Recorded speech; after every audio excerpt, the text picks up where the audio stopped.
नमस्कार, बहुत स्वागत है आपका समाचार प्लस के स्पेशल सेगमेंट स्टॉक सेंटर में। तो यदि आप किसी कंपनी में इन्वेस्ट करने से पहले उसकी फाइनेंशियल पोजीशन को बेहतर तरीके से समझना चाहते हैं तो आपको ये समझना जरूरी है कि वो कंपनी डेब्ट पर कितना डिपेंड करती है, और ये समझने में आपकी मदद करता है डीई रेशियो, यानी कि debt to equity ratio. Stock centre में आज हम हमारी मार्केट एक्सपर्ट पलक शुक्ला से जानेंगे कि डीई रेशियो क्या होता है। साथ ही हम पलक से आज के मार्केट ट्रेंड और स्टॉक ऑफ द डे के बारे में भी जानकारी लेंगे। तो पलक, बहुत स्वागत है आपका समाचार प्लस पर।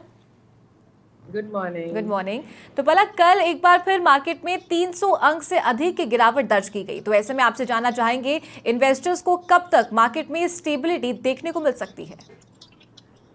देखिए, अभी इंटरनेशनली काफ़ी टर्मोइल्स हो रहे हैं, काफ़ी ना स्विंग्स आ रहे हैं, इसलिए सडनली जब एक कोई भी न्यूज़ इंटरनेशनली मार्केट में स्पाइक करती है, उसका सीधा असर हमारे मार्केट की क्लोजिंग पे देखने को मिलता है। अगर इन्वेस्टर्स या ट्रेडर्स जो भी मार्केट के पीछे 10-12 दिन के मूवमेंट्स को ऑब्जर्व कर रहे होंगे, तो मार्केट पिकअप तो काफ़ी अच्छा लेता है, पर जाते-जाते ही क्यों मार्केट एक नेगेटिव क्लोजिंग देता है? उसका रीज़न ये है क्योंकि जो ग्लोबल मार्केट होते हैं, वो अलग-अलग टाइम फ्रेम, इंडिया के टाइम ज़ोन के हिसाब से वो खुलते हैं, और जैसे वो खुलते हैं तो उनका इम्पैक्ट सीधा इंडियन टाइम पे अलग-अलग मार्केट ज़ोन के टाइम पे आता है। जैसे यूरोपियन मार्केट है, डाउ जोन्स मार्केट है, उनकी टाइमिंग इंडियन टाइमिंग से अलग खुलने के ऊपर है, क्योंकि ऑब्वियसली जो ग्लोबल टाइमिंग डिफरेंसेस होते हैं। तो अगर आपकी स्टार्टिंग ऑफ द मार्केट काफ़ी अच्छी होती है, बट वहाँ कोई ऐसा इवेंट हो गया इन मार्केट में खुलने से पहले, तो वो सीधा आपके मार्केट पे करीबन 11 बजे, 12 बजे, 1 बजे इम्पैक्ट दिखाना शुरू करता है। तो वो थोड़ा-सा ट्रेडर्स के लिए काफ़ी एक सिचुएशन क्रिएट हो जाती है, बिकॉज़ वो लोग ये एक्सपेक्ट करके चलते हैं कि अगर मार्केट ने आज किसी भी लेवल को तोड़ के ऊपर खुला है, तो इसका मतलब आज हमें बुलियन रैली देखने को मिलेगी।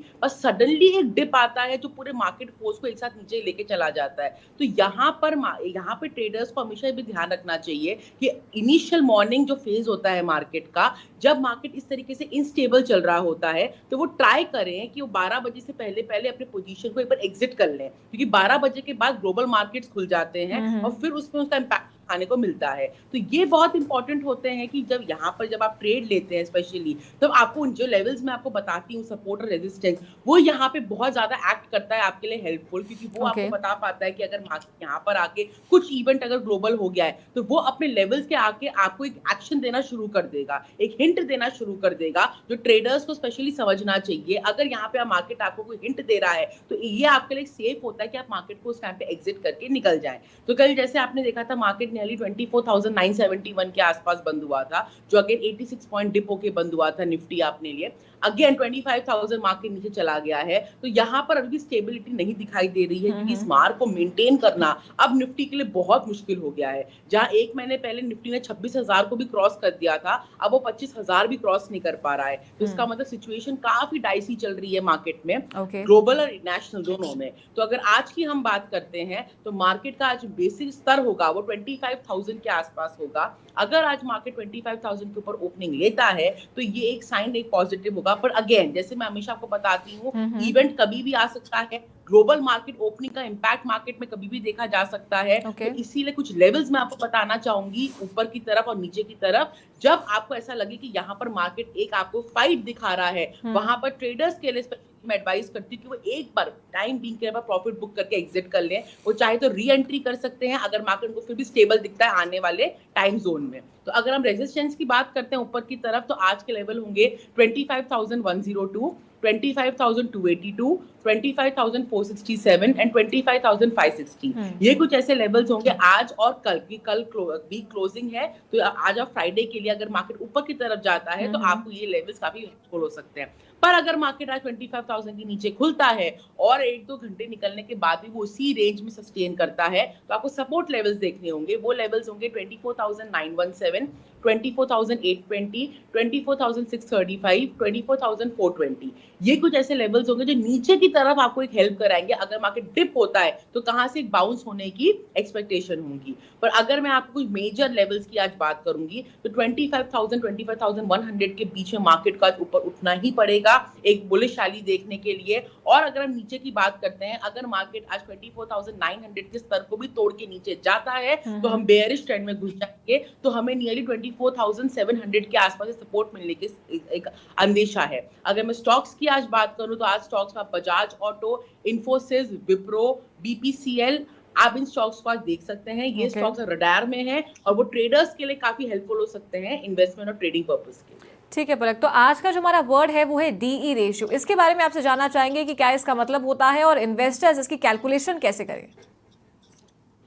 देखिए, जो डीई रेशियो है, जिसको हम डेट टू इक्विटी रेशियो कहते हैं, ये one of the very important ratio होता है किसी भी इन्वेस्टर्स को किसी कंपनी को असेस करने के लिए, क्योंकि ये सीधा आपकी कैपिटल को उनकी कंपनी के डेट से रिलेट करता है। देखिए, मैं आपको पिछले कुछ एपिसोड से भी ये बताती आ रही हूँ कि एक इन्वेस्टर के लिए सिर्फ ये देखना इंपॉर्टेंट नहीं है कि वो कितना ग्रो कर रही है कंपनी, उनके लिए उतना भी इंपॉर्टेंट है ये देखना कि उसका डेट सिचुएशन क्या चल रही है, क्योंकि जो डेट्स कंपनी की होती है ये इनडायरेक्टली अनडायरेक्टली आपकी कंपनी के प्रॉफिट पर बहुत बड़ा इम्पैक्ट डालती है। ये खर्चा या जो कर्जा होता है कंपनी के ऊपर, वो कभी ना कभी कंपनी को अपना चुकता करना होता है किसी भी टाइम फ्रेम के अंदर, तो वो अपनी कंपनी के प्रॉफिट्स और एसेट्स को यूज करते हैं उस डेट को क्लियर करने के लिए। तो वो जब पार्ट यूज होता है आपके एसेट्स और इक्विटी का, तो इसका मतलब इनडायरेक्टली आपके प्रॉफिट में से हिस्सा जा रहा है उन डेट को क्लियर करने के लिए। तो इसीलिए एक इन्वेस्टर के पॉइंट ऑफ व्यू से बहुत इंपॉर्टेंट होता है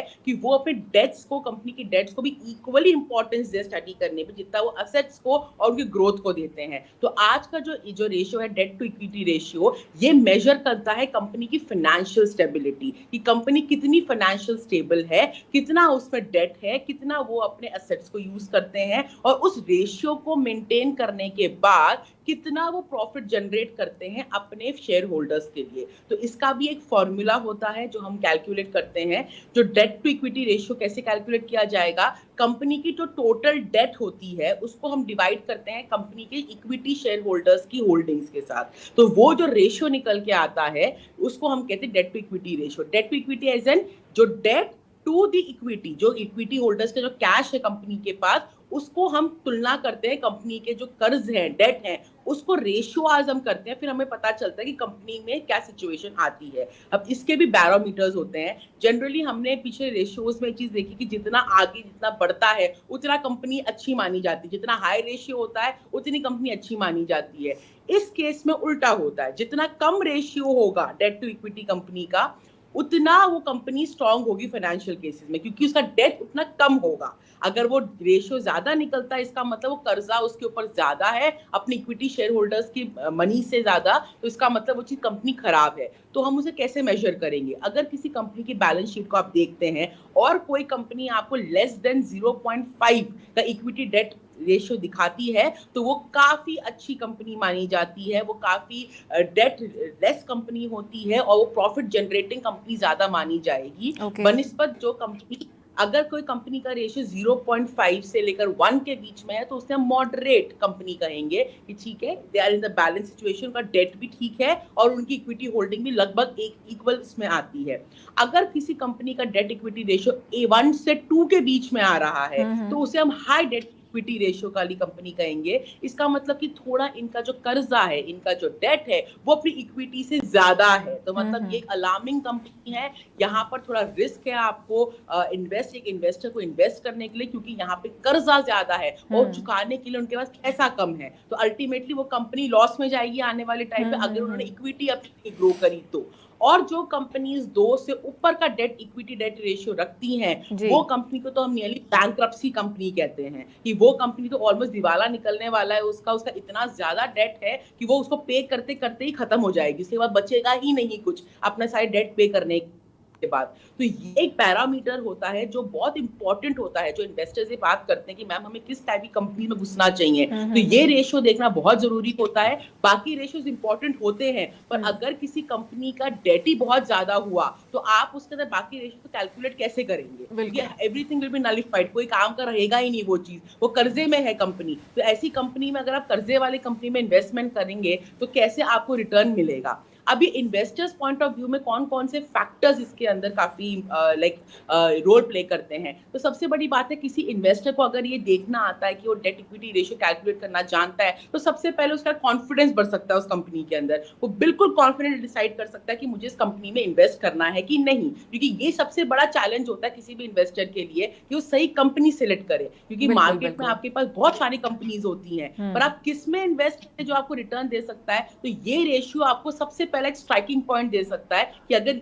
किस बैरोमीटर में उसका रेशियो लाई कर रहा है, उससे आप इंस्टेंटली पता कर सकते हैं कि हमें इस कंपनी को एक्सेप्ट लिस्ट में रखना है कि रिजेक्ट करना है।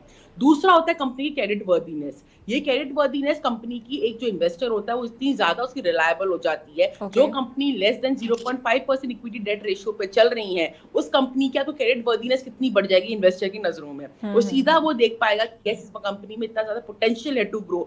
या कोई कंपनी जिसका 1.5 या 2 से ऊपर इक्विटी डेट रेशियो है, वहां पे क्रेडिट वर्दीनेस वो इवनली डिसाइड कर सकता है कि नहीं, ये कंपनी वर्थ नहीं है जहां पे आप इन्वेस्टमेंट कर सकते हैं, क्योंकि ये कंपनी तो दिवाले की तरफ जा रही है। तो यहाँ पे आप अवॉइड कर सकते हैं।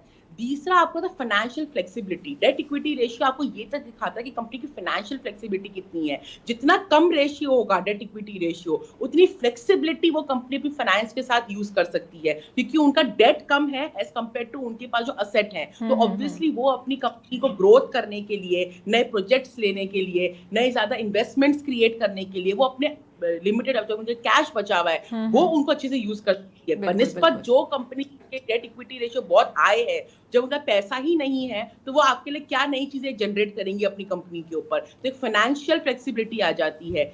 चौथा बहुत इंपॉर्टेंट पॉइंट है रिस्क। इसमें आप अपने रिस्क को कितना अवॉइड कर सकते हैं इन्वेस्टर्स के लिए, क्योंकि एक बार आपने पैसा लॉक इन कर दिया तो बहुत मुश्किल हो जाता है एक बार एक इन्वेस्टर को एकदम से अपना सारा मनी विड्रॉ करना एक झटके में। और कोई भी इन्वेस्टर होगा या कोई भी ट्रेडर होगा वो लॉस में अपने आप को बुक नहीं करना चाहेगा। तो वो चाहेगा कि विद द टाइम आपकी जो कंपनी शायद इंप्रूव कर सकती है, पर अगर उनका डेट रेशियो काफी हाई है तो चांसेस कम हो जाते हैं उनके लिए कि वो रिकवर कर सकती हैं, तो उनका मनी रिस्क में चला जाता है। तो ये रिस्क फैक्टर भी असेसमेंट करने के लिए बहुत important, debt to equity ratio बहुत इंपॉर्टेंट होता है। अब एक कंपनी के लिए किस तरीके से ये इंपॉर्टेंट होता है, एक कंपनी अपने ग्रोथ स्टेजेस को डेट इक्विटी रेशियो से डिफाइन कर सकती है।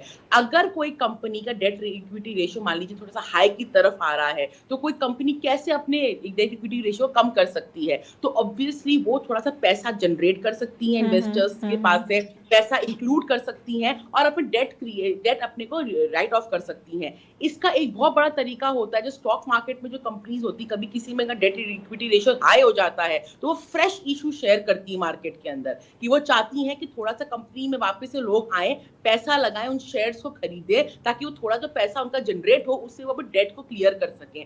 पर उसके लिए भी बहुत इंपॉर्टेंट लेवल होता है। अगर एक लेवल से ज्यादा किसी कंपनी का डेट इक्विटी रेशियो जाता है तो आपको फ्रेश इशू शेयर भी हेल्प नहीं कर पाते हैं, क्योंकि डेट इतना ज्यादा होगा कि उससे अगेंस्ट में ये कैपिटल भी कम पड़ेंगी। तो डेट इक्विटी रेशियो के लिए आपको बहुत इंपॉर्टेंट ये होता है कि कंपनी का एक रेंज में होना चाहिए। अगर थोड़ा हाई की तरफ भी हुआ तो मैं इन्वेस्टर्स को हमेशा सलाह करती हूँ कि 1.5 जो डेट इक्विटी रेशियो होता है उसके ऊपर किसी भी कंपनी को आप चूज ना करें। 1.5 तक की पॉसिबिलिटी होती है कि कंपनी फ्रेश इशू करके या नए शेयर्स इशू करके या कैपिटल कहीं से लोन लेकर अपने डेट राइट ऑफ कर सकती है। पर जिस कंपनी का डेट इक्विटी रेशियो 2 के ऊपर है, वहां पर इट्स हाईली रिस्की, क्योंकि वो बैंक्रप्सी की तरफ है। ऐसी कंपनीज में ना जाएं। तो इन्वेस्टर्स जब भी कभी किसी भी कंपनी की बैलेंस शीट देखें, सबसे पहले आप डेट इक्विटी रेशियो को देखें, उसके बाद ही आप बाकी रेशियो को कंपेयर करें, क्योंकि डेट इक्विटी रेशियो आपको 60 to 70% एक मोटा आइडिया दे देता है कि ये कंपनी आने वाले टाइम पे किस तरीके से एक फंक्शन कर सकती है, क्या वो रिकवरेबल है और क्या वो प्रॉफिट में आ सकती है कि नहीं। तो ये रेशियो आपको ये दिखाता है। ठीक है पलक, बहुत शुक्रिया आपका हमारे साथ जुड़ने के लिए। तो ये थी हमारी मार्केट एक्सपर्ट पलक शुक्ला, जिन्होंने आज के वर्ड के बारे में यानी कि डीई रेशियो के बारे में हमें जानकारी दी है। आई एम श्योर कि आपके लिए काफी ज्यादा बेनिफिशियल होगा। और इसी के साथ स्पेशल सेगमेंट में फिलहाल इतना ही। नमस्कार।